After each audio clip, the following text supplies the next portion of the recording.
Mpenzi mtazamaji, tuko kwenye banda la Muhimbili hapa kwenye jukwaa la The Expo, viwanja vya Kijitonyama Posta. Tunakutana na dokta bingwa kabisa ambaye atatueleza hapa wao wanafanya nini. Karibu dokta. Asante sana. Kwa majina naitwa Fikiri, na katika banda letu la Muhimbili kwa hapa katika viwanja vya Posta tunatoa huduma za masikio, pua na koo, lakini pia na masuala mazima yanayohusiana na usikivu, ambapo pia tunatoa elimu inayohusiana na usikivu, hasa katika huduma mpya kwa watoto ambao wanaozaliwa katika hospitali ya taifa Muhimbili. Wote huwa tunawafanyia uchunguzi kuweza kugundua changamoto zao.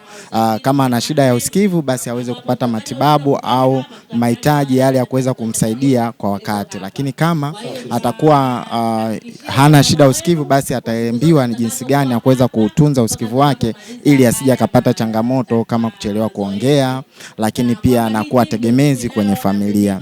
Kwa hiyo kwa hapa tunafanya huduma ya kuwaelimisha juu ya kuweza kutunza masikio na kuweza kuangalia zile huduma za awali masikio yao, kama kuangalia kama ana nta au ana kitu chochote kinachomsababishia kuweza kupunguza usikivu. Lakini pia ukiachana na hiyo, kama hospitali ya taifa Muhimbili tuna huduma nyingi za kibingwa ambazo tunazozitoa, kama vile huduma ya figo, kusafisha, lakini pia na upasuaji, huduma ya watu wenye uzito mkubwa, huduma za upandikizaji mimba, lakini pia tuna huduma pia za watu ambao wenye changamoto za uloto kwenye miguu. Zote zinafanyika katika hospitali ya taifa ya Muhimbili. Kwa hiyo tunawakaribisha sana pia kwenye banda letu kwa ajili ya kupata elimu, lakini pia na kuweza kupata huduma zile ambazo tunazotoa hapa kwa wakati huu, lakini pia na kuweza kujua jinsi gani ya kuendana na kutunza afya zetu kwa ujumla.